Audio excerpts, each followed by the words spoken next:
వెంకటేశాయ. జయ రామాయణం సుందరకాండ. శ్రీరామ్ శ్రీరామ్ శ్రీరామ్ శ్రీరామ్ శ్రీరామ రామ రామ శుభనామ సీతామనోభిరామ.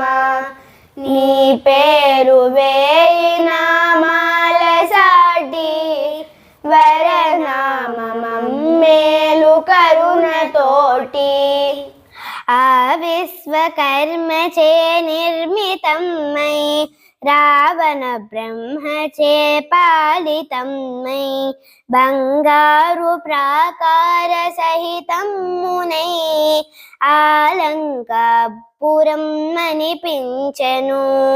సూర్యాస్తమయముకై వేచియుండి మార్జాల మాత్రమౌ రూపు దాల్చి కడు అప్రమత్తమై అలరుచున్న లంకనే పరికించి చూచు వేళ లంకా పట్టణపు అధిరాక్షసి లంకిని గమనించి హనుమంతుని వికటాట్టహాసము సలిపితాను. ఎవడవు నీవనుచు గద్దించెను. హనుమయ్య చెప్పేది చెవి బెట్టక అరుచుచు అతడినే చరిచినంత కోపాన నినదించి హనుమంతుడు పిడిగుద్దు వేసెను ఎడమ చేత. లంకిని బాధతో సుళ్ళు తిరిగి హారక్ష రక్షయని శరణు వేడే. విధాత తనకిడిన వరము తెలిపి మూడెను చేటు ఇంక లంక కనియే. లంకిని శుభవాకు విన్నంతనే ఉరకలే వేయగా ఉత్సాహము తానగిరి అందుకొని ప్రాకారము తన ఎడమ కాలునే ముందు మోపే. నగరంతా ఒకసారి తిరిగి చూసి రావణుని మందిరము కనిపెట్టెను. అందాల దివ్య భవనములో మత్తిల్లి నిద్రించు స్త్రీలగనెను.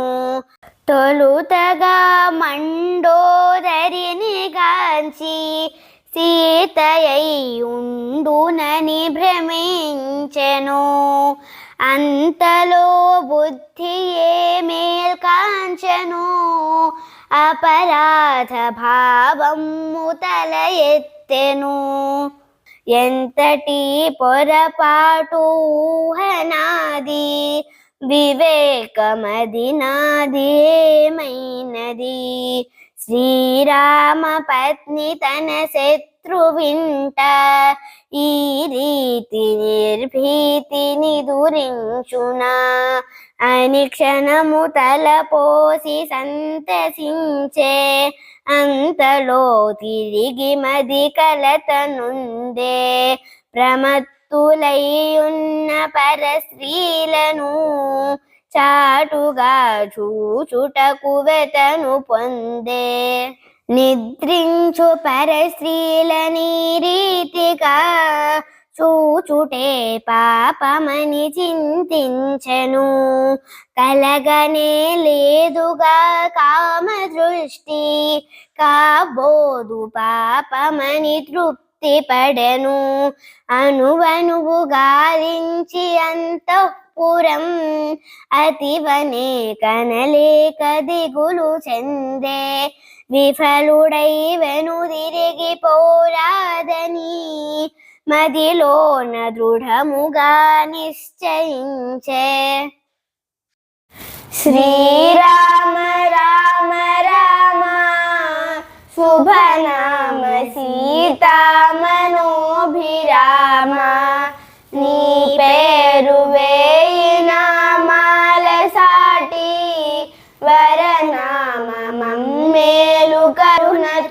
కోటి. ఓం నమో వెంకటేశాయ.